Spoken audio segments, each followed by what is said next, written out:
जय हिंद दोस्तों और मेरे प्यारे विद्यार्थियों। आज मैं एक मैथ बताने जा रहा हूँ जो 10वीं कक्षा के अध्याय 1 उदाहरण नंबर 2 है। दर्शाइए कि प्रत्येक धनात्मक समपूर्णांक 2q या प्रत्येक धनात्मक विषम पूर्णांक 2q + 1 के रूप का होता है। तो सबसे पहले हम इसे मानते हैं कि माना कि यहाँ दिया है धनात्मक, तो हम मानते हैं कि माना कि a कोई भी धनात्मक पूर्णांक है।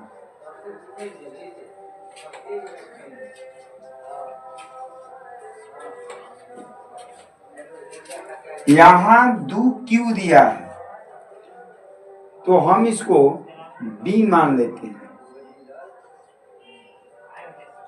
2 है। तब a बराबर bq + r से, यानी यूक्लिड विभाजन एल्गोरिथम जो विधि है उस नियम से a बराबर bq + r से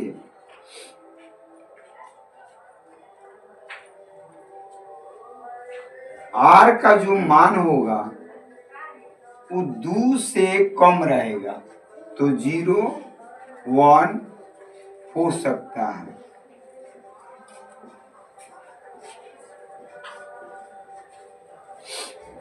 r का मान जो इसमें होगा हमेशा b के मान से 1 कम रहेगा और 0 से शुरू होगा तो 0 1 हो जाएगा।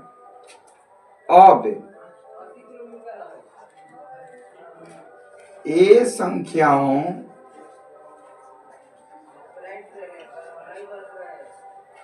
जैसे a बराबर bq + r, तो अगर हम ये 0 वाला रखेंगे, b का मान 2, q जस का तस और r का मान 0 रखेंगे तो ये बनेगा 2q, यानी कि a संख्याओं 2q या जब 1 रखेंगे r के जगह पर तो यहाँ 1 रखेंगे तो यह 2q + 1 होगा के रूप का हो सकता है।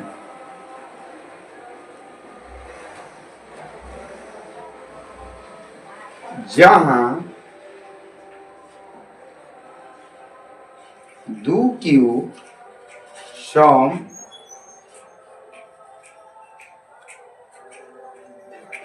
सम धनात्मक समपूर्णांक और 2q + 1 धनात्मक विषम पूर्णांक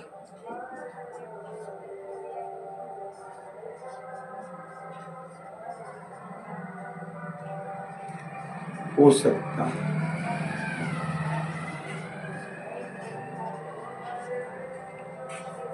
हो सकता है ना, यहाँ हम लोग पूर्णांक हाई लिख देंगे क्योंकि 2 ही बनबे करेगा। अब रह गई बात कि हमने इसको सम क्यों कहा और इसको विषम क्यों कहा। तो आप 2 का किसी में भाग देके देखिएगा, जब 2 से आप भाग दीजिएगा तो 1 शेष बचेगा, और नहीं तो अगर सम में भाग दीजिएगा तो 0 शेष बचेगा। तो विषम में हमेशा 1 शेष होता है और सम में हमेशा 0 होता है। इसलिए जब ये 0 इसमें हम r का मान रखे तो वह सम संख्या बना, और जब 1 रखे तो विषम बना। तो इस प्रकार सिद्ध हो गया कि आपका कोई भी धनात्मक पूर्णांक को अगर 2 से भाग दीजिएगा तो वह 2q या 2q प्लस 1 के रूप का होता है। यह चीज प्रूव हो गई। चलिए, थैंक यू।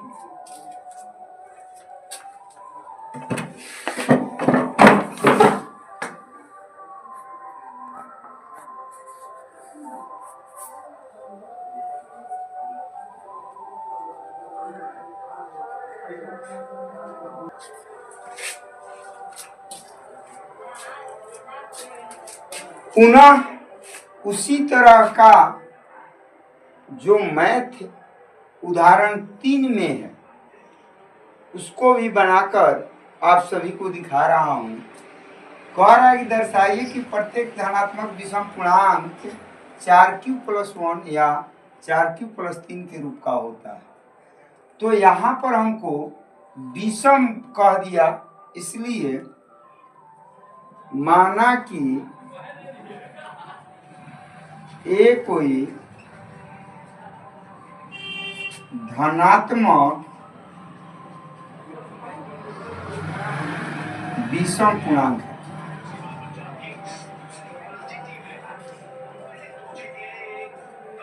यहाँ धनात्मक विषम पूर्णांक कहा है, इसलिए हम लोग यहाँ धनात्मक विषम पूर्णांक मानेंगे। और यहाँ b का मान होता है, और में हम b बराबर 4 मान लेते हैं।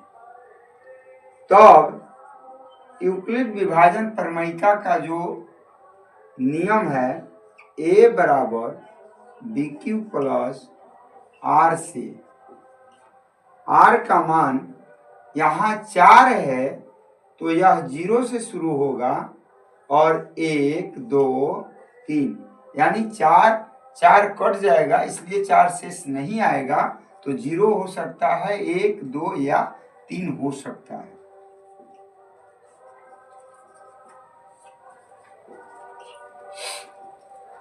तब इसलिए ए संख्याओं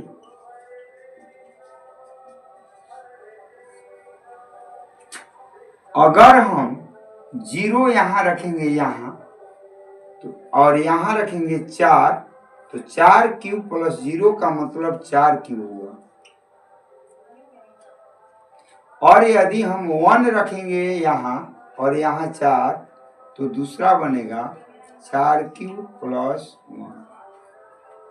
इसी तरह से 2 रखेंगे तो बनेगा 4q प्लस 2, या 3 रखेंगे तो 4q प्लस 3 के रूप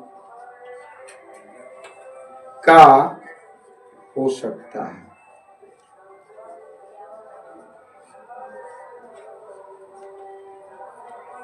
जहां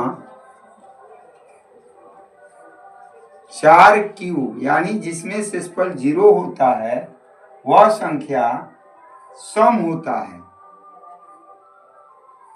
या जिसमें शेष 2 बचा है वह भी सम होता है। जहां 4q या 4q प्लस 2 धनात्मक सम पूर्णांक है और 4q या 4q प्लस 2 धनात्मक सम पूर्णांक हैं, क्योंकि 4 से भाग देने पर जब 0 शेष होता है तो वह संख्या सम होती है, और जब शेष 2 बचता है वह भी संख्या सम होती है। और जो शेष 1 बचा है यानी 4q प्लस 1 या 4q प्लस 3 वह एक विषम संख्या होती है। इस तरह से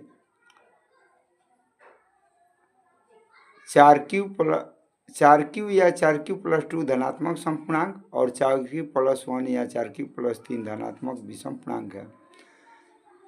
ए को धनात्मक विषम पूर्णांक माना गया है। जैसे कि ऊपर हम देखते हैं तो ए को धनात्मक विषम पूर्णांक माना गया है, इसलिए हम सम को छोड़ देंगे और लिखेंगे कि ए केवल 4q प्लस ए है वो 1 या 4q प्लस 3 के रूप का है, और इस तरह से हमारा मैथ सिद्ध हो जाता है। Thank you.